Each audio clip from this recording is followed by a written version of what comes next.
할렐루야. 하나님이 오늘 우리와 함께 계심을 믿으시기 바랍니다. 저는 오늘 봉독해 주신 말씀을 가지고 믿고 선포하라라는 제목으로 여러분과 함께 은혜를 나누겠습니다. 오늘 본문은 십자가에 달리시기 일주일 전에 예루살렘에 입성하시고 나서 둘째 날 감람산 언덕길을 올라가는데 거기에 무화과나무 단지가 있었습니다. 근데 예수님께서 식사도 아니하시고 가시는 길이라 시장하셨습니다. 그래서 그 무화과나무 단지 중에서 가장 크고 잎이 무성하고 잘생겨 보이는 무화과나무 밑에 가서 무화과 열매가 있는지 자세히 살펴보았습니다. 그런데 아직 무화과 때가 아니어서 무화과 열매가 보이지 않았습니다. 그리고 주님께서 제자들이 다 듣는 앞에서 엄숙하게 무화과 나무를 보고 꾸짖었습니다. 그게 오늘 본문 바로 전에 있는 말씀인데요, 마가복음 11장 13절로 14절에 보면 이렇게 말합니다. 멀리서 잎사귀 있는 한 무화과 나무를 보시고 혹 그 나무에 무엇이 있을까 하여 가셨더니 가서 보신즉 잎사귀 외에 아무것도 없더라. 이는 무화과의 때가 아님이라.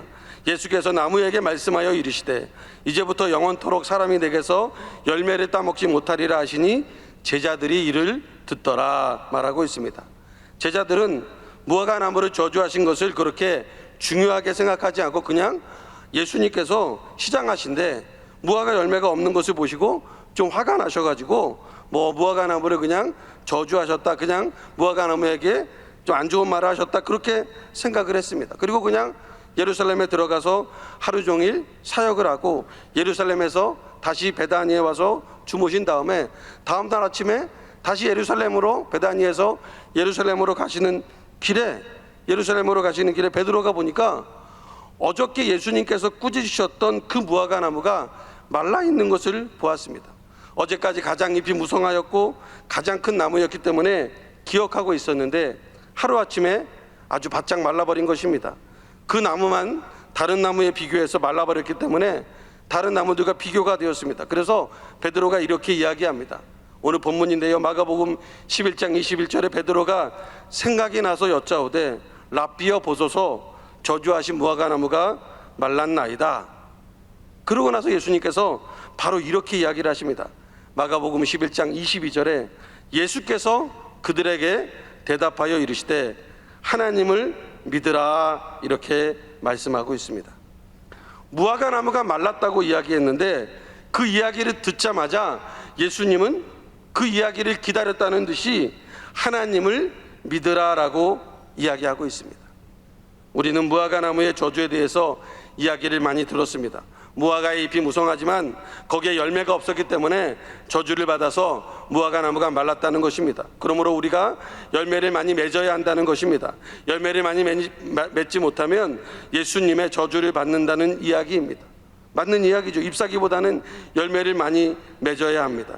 그런데 보시다시피 이 본문이 열매가 없는 것에 대한 것이라고 한다면 베드로가 21절에 저주하신 무화과 나무가 말랐습니다 라고 이야기했을 때 그 다음에 나오는 문장이 하나님을 믿으라는 것이 아니라 요한복음 15장에 나와 있는 문장이 나와야 딱 맞습니다. 요한복음 15장 2절에 보면 이렇게 말합니다. 물은 내게 붙어 있어 열매를 맺지 아니하는 가지는 아버지께서 그것을 제거해 버리시고 물은 열매를 맺는 가지는 더 열매를 맺게 하려 하여 그것을 깨끗하게 하시느니라 라고 말씀하고 있습니다. 이 말씀에 나오는 것이 앞뒤 문맥상 맞는 것입니다. 제자들에게 너희들도 열매를 맺지 못하면 잎만 무성한 이 무화과 나무와 같이 된다, 그러므로 열매를 많이 맺어야 된다라고 설명을 하는 것이 맞습니다. 그런데 예수님께서는 제자들을 둘러보시고 열매 여부와는 상관없는 믿음에 대한 이야기를 하고 있는 것입니다. 또 하나 중요한 사실은 13절에 보면 이는 무화과의 때가 아님이라 라고 성경이 분명히 명시하고 있습니다. 즉 무화과 나무가 열릴 시기가 아니라는 것입니다. 무화과 나무의 잎이 무성한데 무화과 열매가 없는 것은 무화과 나무의 잘못이 아니라 바로 무화과 맺히는 때가 아니기 때문에, 날씨의 영향이기 때문에 주님께서 무화과 나무에게 화를 내신 것이 좀 이상하게 보이는 것입니다. 다시 말하면 초등학교 1학년생한테 미적분을 풀지 못한다고 말하는 것과 똑같다는 것입니다. 미적분을 풀려면 적어도 고등학교 2, 3학년은 되어야 합니다. 그런데 그것을 못 풀었다고 초등학생들에게 화를 내는 것과 같다는 것입니다.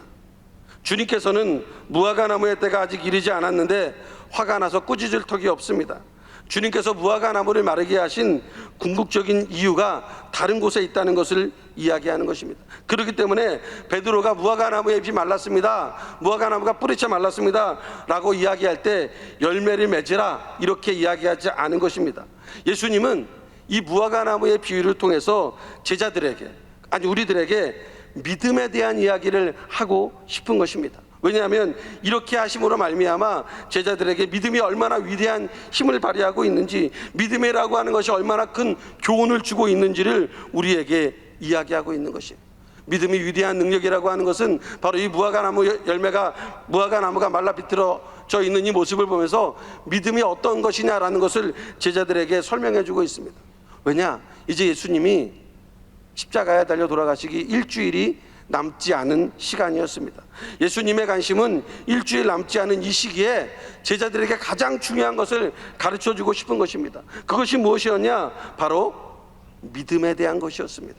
예수님은 마지막에 남아있을 제자들에게 믿음이 어떤 것이다, 믿음이란 이런 것이다 라고 하는 것을 이야기하고 있는 것입니다. 그것이 바로 첫째로 하나님을 그대로 믿으라는 것입니다.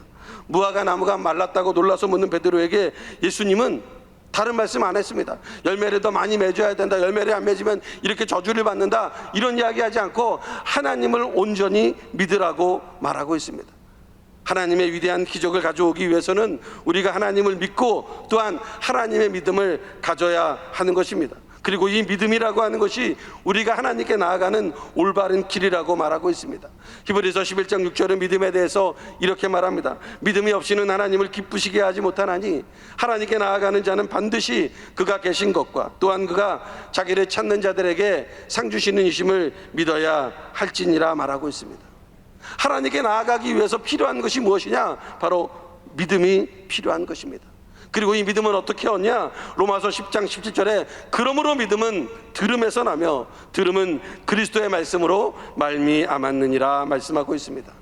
하나님의 말씀을 들을 때 믿음이 생기는 것입니다. 오늘 우리가 이 새벽에 왜 이 자리에 나왔습니까? 바로 하나님의 말씀을 듣기 위해 이 자리에 나온 줄 믿으시기 바랍니다. 그러므로 우리에게 믿음이 필요하고 그 믿음이 말씀을 통하여 자라나게 되는 줄 믿으시기 바랍니다. 그러므로 우리는 먼저 하나님을 믿고 하나님 앞에 간절히 나아가 하나님의 말씀을 구해야 되는 것입니다. 하나님 나에게 말씀하여 주시옵소서, 하나님 나에게 말씀하여 주시옵소서, 레마로 하나님의 말씀으로 나에게 역사하여 주시라고 기도해야 되는 것입니다. 그냥 막연히 하나님의 말씀을 읽으면 하나님에 대한 지식을 얻는 것입니다. 머리에 신앙은 가지지만 마음에 뜨거운 신앙은 오지 않습니다. 하나님의 기적의 신앙은 머리에서 오는 신앙만이 아니라 뜨거운 마음에서 오는 신앙이 되어야 되는 것입니다. 마음이 타올라야 하는 것입니다. 머리가 타오르면 열만 받습니다. 그러나 마음이 타오르면 열정이 생기는 줄 믿으시기 바랍니다. 그러므로 우리는 하나님의 말씀을 간절히 읽고 하나님의 말씀을 듣고 하나님의 말씀을 찾아야 하는 줄 믿으시기 바랍니다. 간절히 구하지 않으면 레마는 오지 않습니다. 나에게 특별히 주시는 하나님의 말씀이 내 마음을 뜨겁게 해서 우리에게 하나님의 기적을 허락하시는 것입니다. 성경에 보면 백부장에 나옵니다. 예수님 앞에 나와서 자기의 종이 중풍에 걸렸는데 그 중풍에 걸린 자기의 종을 고치기 위해서 예수님께 나옵니다. 예수님께서 그래 너희 집에 가자 이야기하니까 우리 집에 오시면 나는 감당할 수 없습니다, 그냥 말씀만 하옵소서라고 이야기합니다. 그때 주님은 그 백부장에게 내 믿음대로 되리라 말씀하셨고 그때 그 종이 깨끗하게 나음을 받았습니다. 여기서 백부장이 말한 말씀, 이것이 바로 레마라는 것입니다. 나에게 말씀하여 주시옵소서, 나에게 특별히 주시는 그 말씀이 있다는 것입니다. 그래서 그것을 백부장이 믿음으로 받아들이는 순간 그 종이 나음을 받은 것입니다. 그러므로 우리들도 하나님의 말씀을 받아야 하는 줄 믿으시기 바랍니다. 여러분, 예수님의 제자들이 갈릴리 밤바다에 배를 타고 지나가고 있었습니다. 그런데 바람이 불고 파도가 쳐서 배가 잘 나가지 않았습니다. 그런데 새벽에 예수님께서 그 파도 위를 저벅저벅 걸어오시는 것입니다. 이것을 보고 제자들은 깜짝 놀라서 유령이 왔다라고 소리쳤습니다. 그래서 예수님께서 아니다, 내니 두려워하지 말라 이렇게 말씀하십니다. 그런데 그때 다른 제자들은 그 얘기 듣고 조용히 있는데 베드로가 만약 주시어든 나로 이 바다를 걷게 하소서 물어봅니다. 예수님께 이야기를 하니까 예수님이 오라고 말씀하시고 베드로는 물 위를 걸었습니다. 만약에 거기에 다른 제자들도 있었지 않습니까? 그러면 베드로만 아니라 요한도 이야기하고 야고보도 이야기해서 나도 걷게 해달라고, 나도 걷게 하겠다고 같이 이야기하면 너무 많아, 안 돼, 이렇게 말씀하시겠습니까? 예수님은 다 오라고 하셨을 것입니다. 그런데 성경을 보면 다른 제자들이 다 있었는데 유독 누구만, 베드로만 나로 가게 하시옵소서, 그때 예수님이 오라고 말씀하셨습니다. 여러분, 우리가 다른 사람과 똑같은 사람이 아닙니다. 우리는 하나님의 레마를 받는 사람들입니다. 그래서 우리가 구해야 되는 것입니다. 오늘날 많은 사람들이 교회에 와서 그냥 예배만 드리고 잘 구하지 않습니다. 구하지 않기 때문에 레마가 오지 않는 것입니다. 기도원에 가보면 많은 병자들이 옵니다. 그런데 그 많은 환자들 중에서 병이 낫는 분이 있고 낫지 않는 분이 있습니다. 왜냐? 구하지 않는 모습을 보게 됩니다. 그냥 가만히 앉아가지고 예배 때만 가만히 앉아서 그냥 가만히 예배만 드리고 갑니다. 그러면 아무 일도 일어나지 않을 때가 많아요. 그런데 새벽 예배 나와서, 철야 나와서, 어떠한 예배든지 나와서 주님께 간절히 구하고 주님께 나아가면 하나님께서 그 사람에게 역사해 주시는 것입니다. 그것이 바로 하나님이 나에게 주시는 특별한 말씀, 레마를 받게 되는 것입니다. 그 레마가 임하기 위해서 우리는 하나님의 말씀을 잘 알아야 됩니다. 말씀하셨는데 무슨 말씀인지 몰라서 이해를 못해가지고 허덕이고 있으면 안 되는 것입니다. 그래서 신앙생활에 가장 중요한 것 중에 하나가 바로 이 말씀을 받는 것입니다. 이것을 균형을 맞추는 것입니다. 왜 이단이 생기는 줄 아십니까? 치우쳐서 그럽니다. 치우치니까 잘못된 길로 가는 것입니다. 치우치니까 중앙성을 침범하는 것입니다. 균형을 맞추는 것이 얼마나 중요한지 모릅니다. 학교에서도요, 한 과목만 잘하면 우수한 학생이 아닙니다. 골고루 잘해야 합니다. 그래야 우수한 학생이 되는 것입니다. 레마를 받기 위해서, 하나님이 나에게 주는 특별한 말씀을 받기 위해서 기도를 해야 합니다. 근데 기도만 해서는 안 됩니다. 그럴 때는 어떤 이상한 것을 받는 사람들이 있을 때가 있어요. 그래서 이상한 도사가 되는 분들이 있습니다. 하나님은 우리가 치우치지 않게 하기 위해서 우리에게 하나님의 귀한 말씀인 성경을 주신 것입니다. 그래서 성경을 읽어야 되는 것입니다. 성경을 많이 읽어야 돼요. 전혀 모르면 하나님의 말씀이 임했음에도 불구하고 이게 하나님의 말씀인지 모른다는 것입니다. 여러분, 하나님의 말씀을 구하는 가장 빠른 길은 무엇이냐? 바로 성경을 펼치는 것입니다. 그 성경을 토대를 가지고 기도하여 하나님의 말씀을 구하는 것입니다. 이것이 믿음이라고 말하는 것입니다. 믿음은 하나님의 말씀을 그냥 그대로 믿는 거예요. 그냥 하나님을 그 자체로 믿어야 하는 것입니다. 가나의 혼인잔치에서 마리아와 예수님의 어머니인 마리아와 하인들에게, 마리아가 하인들에게 이렇게 이야기합니다. 요한복음 2장 5절에 보면 그의 어머니가 하인들에게 이르되 너희에게 무슨 말씀을 하시든지 그대로 하라 하니라 말하고 있습니다. 그리고 그대로 했을 때 그 물을 떠다가 줬지만 그 물이 변하여 무엇이 되었습니까? 포도주가 되었습니다. 오늘날 많은 사람들이 하나님을 하나님 자체로 믿지 않고 뭔가를 첨가하려고 합니다. 그리고 또 뭔가를 빼려고 합니다. 그래서 자기들의 입맛에 좋은 대로 믿으려고 합니다. 하나님을 하나님 자체로 믿는 것이 아닌 내가 만들어 놓은 틀 속에서 하나님을 믿으려고 할 때가 많습니다. 나에게 이해되는 하나님만을 믿으려고 합니다. 내가 생각하는 하나님만을 믿으려고 합니다. 그러니까 성경보다는, 기도보다는 자기의 생각을 많이 그 안에 집어넣습니다. 그리고 자기가 생각하기에 이렇게 믿어야 되겠다라고 말합니다. 그러나 그것은 믿음이 아닙니다. 그것은 자기의 신념에 불과한 것입니다. 우리는 신념을 가진 자가 아니라 믿음을 가진 자라는 것을 믿으시기 바랍니다. 예수님을 믿는 것이 나의 신념으로 믿는 것이 아닙니다. 이렇게 신념으로 믿는 것을 우리는 종교 행위를 했다라고 말합니다. 그러나 진정한 믿음은 예수님을, 하나님을 있는 그대로 받아들이고 모셔드리고 인정하는 것, 이것이 바로 진정한 믿음인 것입니다. 그래서 마가복음에서 예수님은 하나님을 믿으라고 말씀하고 있습니다.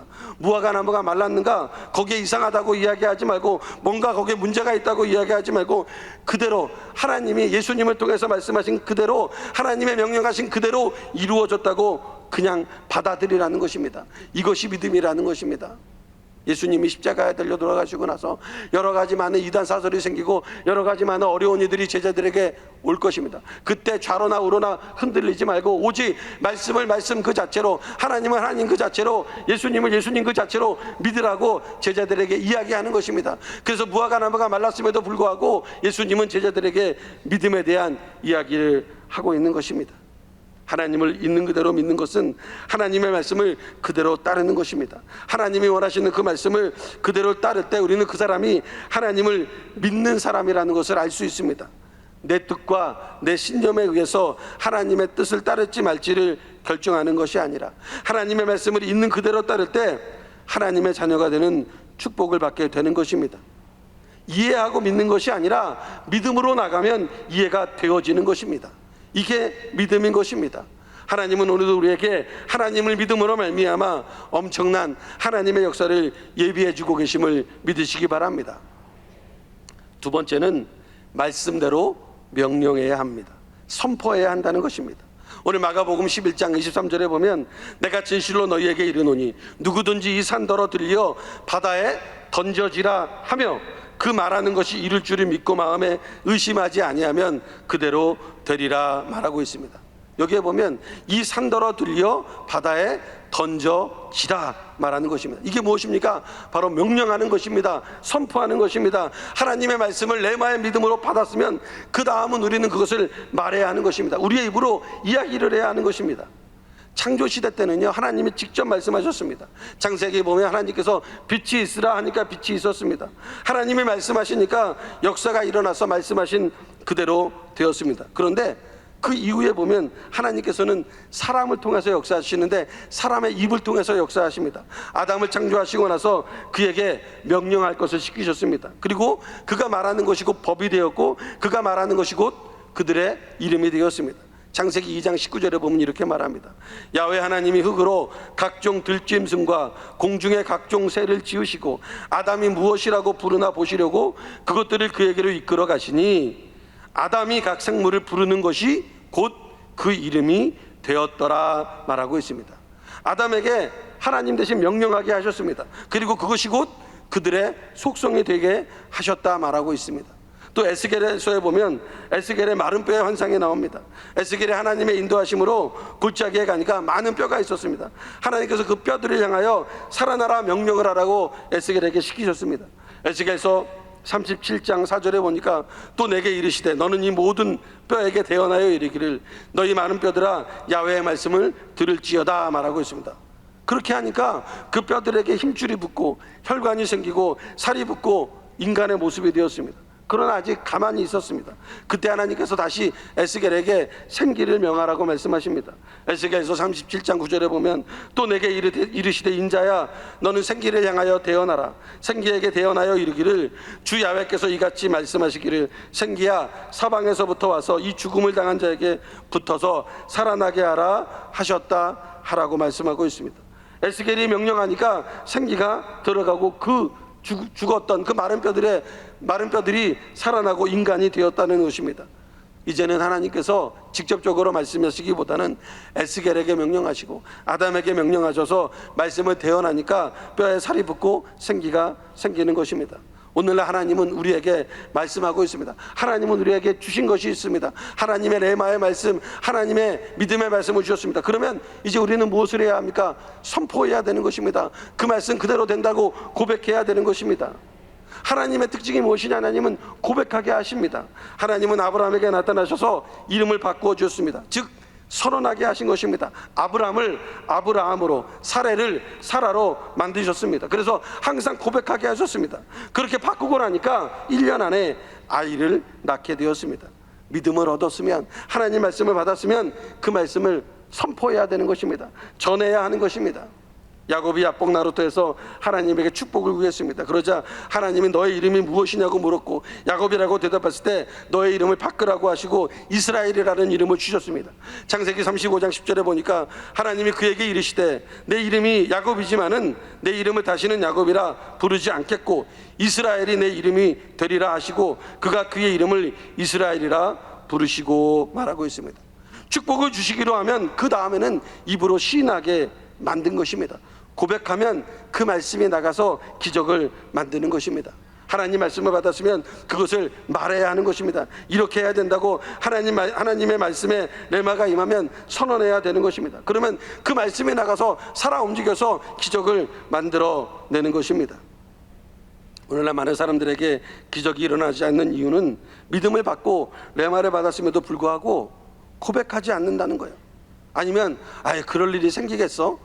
라고 부인해버리거나 부정적인 고백을 한다는 것입니다. 분명히 말씀을 받았는데 아유 설마 그런 일이 되겠어? 라고 자기 혼자 스스로 부인해버리고 또 부정적인 고백을 한다는 것입니다. 우리 입술이 절대 긍정, 절대 감사의 고백을 해야 되는 줄 믿으시기 바랍니다.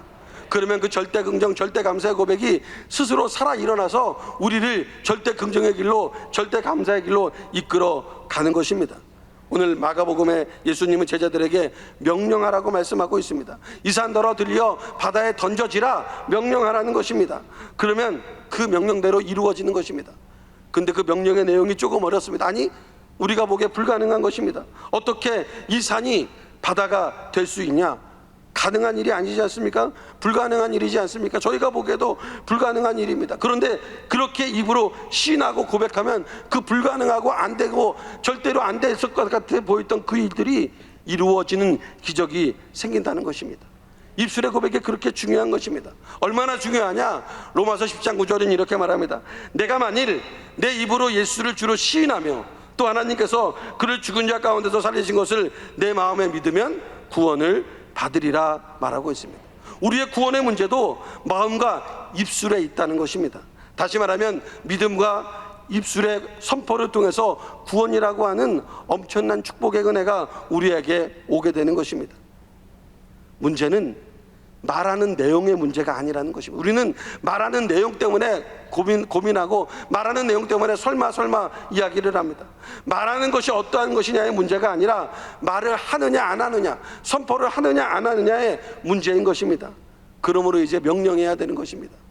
우리가 CGI 성회를 하면서 당회자님께서 강대상에서 우리가 CGI 할 때마다 성회할 때마다 날씨가 안 좋은 적이 없다고 말씀하셨습니다. 제가 성회 준비를 하면서 혹시 안 좋으면 어떡하나? 이런 마음이 많이 들었습니다. 그런데 성회 당일날 보니까 너무 기도를 세게 해가지고 날씨가 더웠어요. 그전까지는 추웠는데 너무 기도를 세게 해서 날씨가 더웠습니다. 여러분 우리가 선포한 대로 된 것입니다. 우리 당회장님이 강대상에서 선포한 말씀대로 날씨가 환하게 된 것입니다. 그래서 명령해야 되는 것입니다. 그렇다고 아무 말이나 하는 것이 아닙니다. 하나님의 말씀을 받았으면 그 말씀을 명령하고 선포할 때 하나님의 역사가 나타나는 것이고 하나님의 뜻이 이루어지는 것입니다. 예수님은 무화과 나무의 비유를 통해서 제자들에게 믿음을 가르쳐주고 싶었습니다. 믿음이라고 하는 것은 하나님의 말씀을 그대로 믿는 것이며 그것을 입술로 명령하고 선포하는 것이다 라는 것입니다. 바라기는 오늘 이 자리에 있는 모든 분들이 하나님의 말씀을 믿고 그것을 명령하고 선포함으로써 기적과 은혜를 체험하는 여러분 되시기를 주님의 이름으로 축원을 드립니다. 기도하겠습니다.